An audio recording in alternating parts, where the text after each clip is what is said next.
غزہ سے متعلق چند باتیں پیش کرنی ہیں۔ آپ کو معلوم ہے غزہ کے حالات بہت زیادہ خراب ہو چکے ہیں، اور جو ویڈیوز آ رہی ہیں یہ بھی سوشل میڈیا ہے، تھوڑا بہت ایکٹیو ہے تو ہم تک خبریں پہنچ جاتی ہیں۔ اگر یہ ایکٹیو نہ ہوتا تو وہ تو ان بیچاروں پہ جو ظلم ہوتا ہے دنیا کو نظر بھی نہیں آتا وہ کیا ہو رہا ہے۔ اب اس میں جو بدترین ظلم ہو رہا ہے، لوگ کہتے ہیں کہ ہم آزاد ہیں اور ہم کچھ کر نہیں پا رہے۔ اصل بات یہ کہ آزاد صرف غزہ کے لوگ ہیں، ہم آزاد نہیں ہیں۔ آزاد اس کو نہیں کہتے کہ آپ کھا رہے ہوں، پی رہے ہوں، گھوم رہے ہوں۔ آزاد اس کو کہتے ہیں کہ آپ کی پالیسیاں آپ کی مرضی کی ہیں یا کسی اور کی مرضی کی ہیں۔ اس وقت ہمارے جتنے بھی حکمران ہیں اور جتنے ہمارے ممالک ہیں، بلکہ مسلمان اوور آل، ان کی مثال نبی صلی اللہ علیہ وسلم نے دی صحیح حدیث میں کہ تم سمندر کے جھاگ کی طرح ہوگے، یعنی کوانٹٹی میں بہت زیادہ، مگر جیسے سمندر کا جھاگ ہے نا، اس کی کوئی حیثیت نہیں ہوتی، وہ دور ہے یہ۔ اب ظاہر ہے جو بھی تھوڑا سا بھی درد دل رکھتے ہیں ان کے جذبات ہیں، اور بننے چاہیے جذبات ان ویڈیوز کو دیکھ کے کہ ہم کیا کریں، ہم کیا کریں۔ لوگ علماء سے بھی پوچھتے ہیں کیا کریں، لیکن انڈیویجولی انسان کیا کرے کہ آپ اکیلے طور پہ کہیں بھی جانے کی کوشش کریں گے آپ کو بارڈر ہی کراس نہیں کرنے دیا جائے گا۔ آپ کی حکومت آپ کو بارڈر کراس کرنے دے گی، اگلا کنٹری آپ کو پکڑ لے گا۔ تو اس لیے جذبات میں کوئی الٹا سیدھا کام نہ کریں۔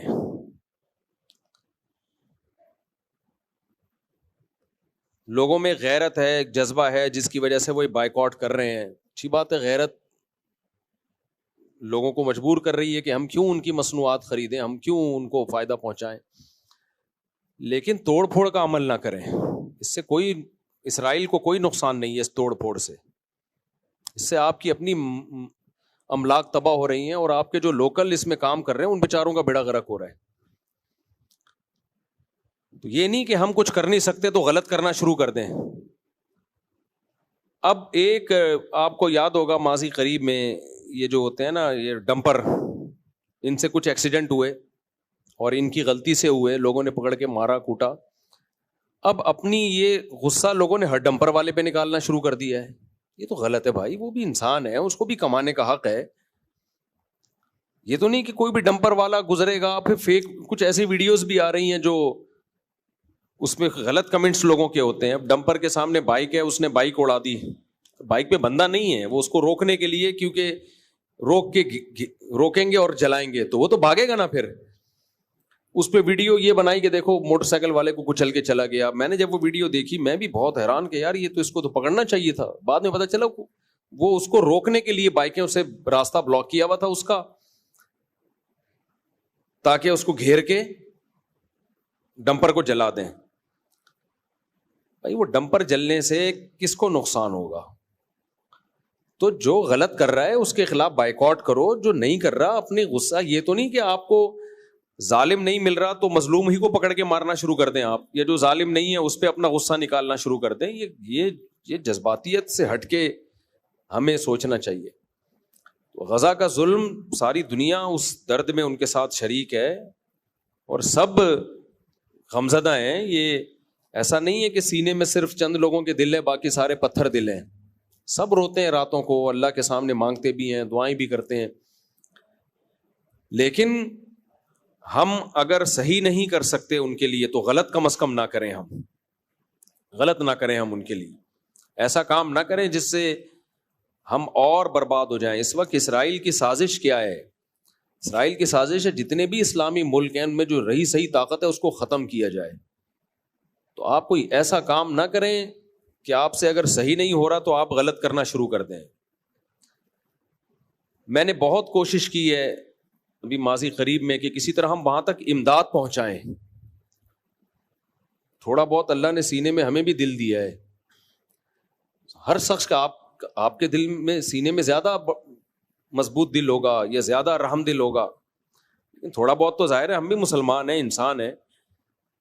تو میں نے کوشش کی کسی طرح ہم ان تک مدد پہنچائیں۔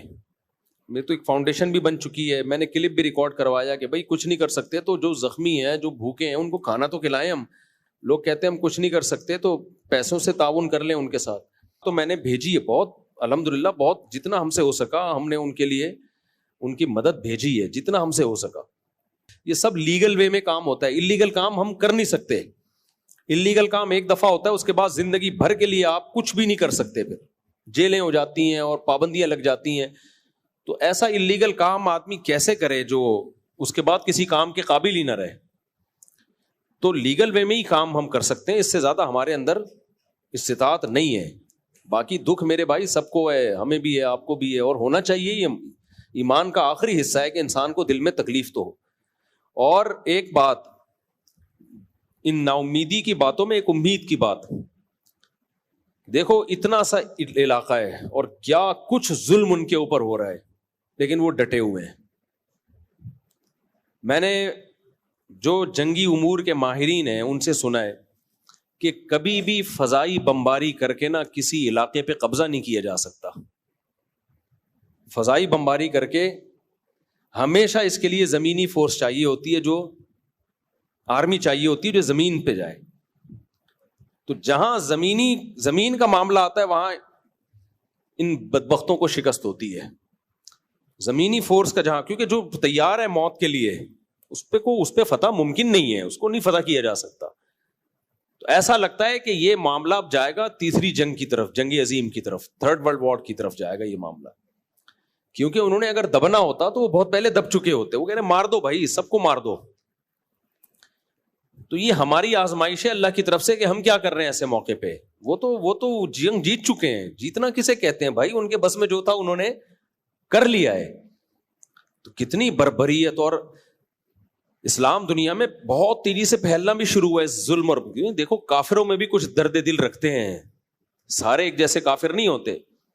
ناروے میں، یورپ میں اسلام بہت تیزی سے پھیل رہا ہے. وہ دیکھ رہے ہیں کہ یار یہ اتنی سی ایک جماعت ہے، بڑی بڑی طاقتیں مل کے ان کو قبضہ کرنے کی کوشش کر رہی ہیں، اور کتنے مہینے ہو گئے وہ قبضہ نہیں کر سکے. تمام تر صلاحیتیں جھونک دی انہوں نے وہاں پہ، لیکن ایک بال زمین پہ قبضہ نہیں کر پا رہے ہیں وہ. تو یہ ساری دنیا اندھی نہیں ہے بھائی، دنیا بھی دیکھ رہی ہے. کہ اللہ تعالیٰ ان مظلوموں کی فریاد سنے، ہماری فریاد سنے، اللہ ان کو اس ظلم سے نجات عطا فرمائے. اور قرآن میں اللہ نے یہودی کے بارے میں کہا یسعون فی الارض فسادا، یہ زمین میں فساد مچاتے رہیں گے. یہودی بھی سارے ایک جیسے نہیں ہیں، ان میں بہت سے یہودی بھی نیوٹرل ہیں، وہ نہیں اسرائیل کی ان باتوں کو پسند کرتے. تو ایسا نہیں ہے کہ کوئی بھی یہودی ملے آپ اس کو مارنا کوٹنا شروع کر دو. سارے ایک جیسے نہیں ہیں. جب یہ سربیا کی جنگ ہو رہی تھی، بوسنیا کی جنگ، جس میں سربی لوگ لڑ رہے تھے اور بوسنیا کے لوگوں سے، تو جو ظلم بوسنیا میں ہو رہا تھا، تو جو وہاں ٹرسٹی تھے جو مدد کر کے لیے گئے ہوئے تھے، انہوں نے ہمیں بتایا کہ اس ظلم کے خلاف بہت سے عیسائیوں نے آواز اٹھائی تھی کہ یہ غلط ہو رہا ہے. اور پراپر بعض نے تو خودکشیاں کر لیں کہ یہ مسلمانوں کے ساتھ غلط ہو رہا ہے. تو اس لیے ایسا نہیں ہے کہ کوئی بھی غیر مسلم ہو یا یہودی ہو آپ اس کو نقصان پہنچانا شروع کر دیں. بہت سارے یہودی اس کے خلاف ہیں، جو صہیونیوں کے خلاف ہیں بہت سارے. تو ایک مخصوص طبقہ ہے جو دنیا میں ڈکٹیٹر بنا ہوا ہے، دنیا کا باپ بنا ہوا ہے، اور وہ کسی کی نہیں سن رہا. وہ طاقت کے نشے میں ہے، اس نے بڑی بڑی طاقتوں کو اپنے ساتھ ملایا ہوا ہے، اور وہ قرآن کی پیش گوئی پوری ہو رہی ہے کہ یہ زمین میں کیا کریں گے؟ فساد مچائیں گے. اور ہمارے پاس قرآن کی واضح ہدایات ہیں. قرآن میں اللہ نے کہہ دیا ضربت علیہم الذلہ، ان پر ذلت مسلط کر دی ہم نے. تو کتنی بڑی موٹیویشن ہے ہمارے لیے. اللہ کہہ رہے ہیں میں نے ان بدبخت یہودیوں پہ جو یہ کچھ ظلم کر رہے ہیں ان پہ ذلت مسلط کر دی ہے قیامت تک کے لیے. سوال پیدا ہوتے ہیں تو بڑے طاقتور ہیں، یہ تو بمباری کیے جا رہے ہیں، کوئی ان کا ہاتھ نہیں روک پا رہا ہے، بے بس ہو چکے ہیں سب لوگ. تو دیکھو مفسرین نے لکھا ہے اور مورخین نے لکھا ہے کہ یہودیوں پہ ہمیشہ کوئی نہ کوئی مسلط رہا ہے جنہوں نے ان کو عبرتناک مزہ چکھایا ہے، عبرتناک سزا دی ہے ان کو. تو یہ جو وقتی عزت ہے نا، یہ بہت بڑی ذلت کا پیش خیمہ ہے. جب بہت زیادہ کسی کو ذلیل کرنا ہوتا ہے نا تو اسٹیج پہ لا کے ذلیل کیا جاتا ہے، اس کے گھر میں نہیں مارا جاتا، اس کو لایا جاتا ہے، پبلک میں عزت دی جاتی ہے. دیکھو ایک آدمی دولہا بنا ہوا بیٹھا ہو اسٹیج پہ دلہن کے ساتھ، اور پولیس آ جائے اس کو اریسٹ کر کے لے جائے، کہتا ہے وہ کیا کہے گا یار اس موقع پہ یہ کام نہ کرتے، گھر میں کر لیتے. تو اللہ ابھی ان کو وقتی طور پر اللہ نے عزت دی ہے تاکہ اب جو ان کو چپت پڑے گی نا یہ قیامت تک انشاءاللہ اٹھ نہیں پائیں گے. تو پھر قربانیاں دینی پڑتی ہیں, اس کے لیے قربانیاں ہوتی ہیں. تو اللہ نے قرآن میں کہہ دیا لا تحسبن اللہ غافلا عما يعمل الظالمون. ظالم لوگ جو کچھ کر رہے ہیں اللہ کو غافل مت سمجھو, وہ دیکھ رہا ہے. تو وہ ہمیں بھی آزما رہا ہے کہ ہم کیا کرتے ہیں اس موقع پہ, اور وہ ہمارے حکمرانوں کو بھی آزما رہا ہے. اللہ تنہا نہیں چھوڑے گا ان کو. اللہ ان کو جب چھوڑ دیتا ہے جب وہ ڈھیلے ہو جاتے ہیں. ان کے حوصلے بلند ہیں بھائی. اتنے ایسا کچھ ہونے کے بعد کون ڈٹتا ہے اپنی جگہ پہ, کون رہتا ہے بھائی اتنا کچھ ہونے کے بعد. تو خلاصہ میری بات کا یہ نکلا کہ بھائی ہم جو کر سکتے ہیں وہ کریں, جو نہیں کر سکتے وہ, اگر ہم کچھ صحیح نہیں کر سکتے تو غلط نہ کریں. ہم ایسا کام نہ کریں جو جس کا رزلٹ غلط ہو. لوگ ان چیزوں پہ بھی اعتراض کر رہے ہوتے ہیں. کوئی کسی کے ولیمے کی دعوت میں بریانی کھا رہا ہے, دیکھو غزہ میں کیا ہو رہا ہے, یہ یہاں بیٹھ کے بریانی کھا رہا ہے.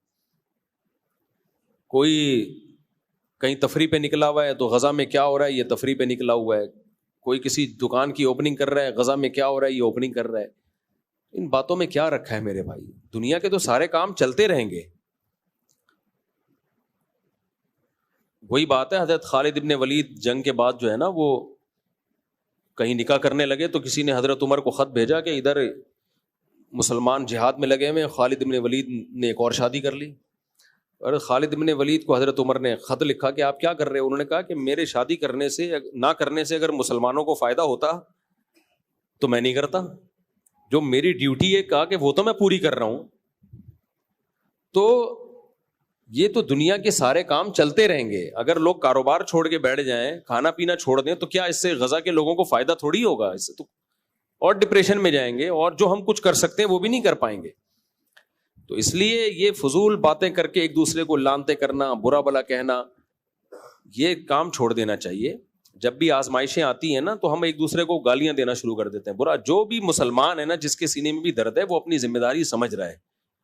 حضرت مفتی تقی صاحب نے کتنا زبردست, کتنا بہادری کا کام کیا, اور کس طرح ببانگ دہل انہوں نے ایک اسپیچ کی ہے. اس پہ بھی لوگوں کو شرم نہیں آ رہی, اس پہ بھی نیگیٹو کمنٹس چل رہے ہیں. اب یہ مولوی صرف تقریر ہی کر سکتے ہیں. بھائی وہ آرمی کے چیف تھوڑی ہیں کہ بم لے کے پہنچ جائیں وہاں پہ. اور حکمرانوں میں بھی بہت سارے کام دکھا کے نہیں کیے جاتے. پاکستان کو جو کچھ کرنا چاہیے وہ نہیں کر رہا, لیکن اس کا یہ مطلب نہیں ہے کہ آپ یہ سمجھیں کہ کچھ بھی نہیں کر رہے. حکومتیں بہت کچھ اندر اندر کر رہی ہوتی ہیں, وہ بتاتی نہیں ہیں, وہ بتا سکتی نہیں ہیں, کیونکہ اگر انہوں نے بتایا تو وہ کچھ نہیں کر پائیں گی جو ہو رہا ہے, وہ بھی نہیں ہو پائے گا. تو اس لیے اپنے حکمرانوں کو اتنا حد تک تو برا کہو تاکہ ان کو, بلکہ برا کے بجائے احتجاج کرو تاکہ وہ اگر خواب غفلت میں ہے تو اس خواب غفلت سے نکلیں. احتجاج کرنا چاہیے, ان کو فورس کرنا چاہیے. لیکن ہر وقت برا بلا کہنا, وہ کچھ نہیں کر رہا, بھائی وہ کر رہا ہوگا, آپ کو بتا کے نہیں کر رہا ہوگا, کیونکہ سب کو پتا ہے کہ آج غزہ کا نمبر ہے, کل ہمارا نمبر ہے. تو ایسا نہیں ہے کہ جیسا آپ سمجھ رہے ہو کہ کچھ بھی نہیں کر رہے, سب کچھ اپنے طور پر جو جس سے ہو سکتا ہے کر رہے ہیں. ہاں یہ ضرور ہے کہ جتنا ہونا چاہیے اتنا نہیں ہو رہا. تو اس کے لیے کہ اپنے حکمرانوں پہ آپ دباؤ ڈالو, احتجاج کرو سوشل میڈیا پہ, تاکہ ان کو پتا چلے ہم ایک زندہ قوم ہے, ہم غافل قوم نہیں ہے. لیکن ایک دوسرے کو لان تان کرنے میں, برا بلا کہنے میں ٹائم ضائع مت کرو, یہ غلط ہے.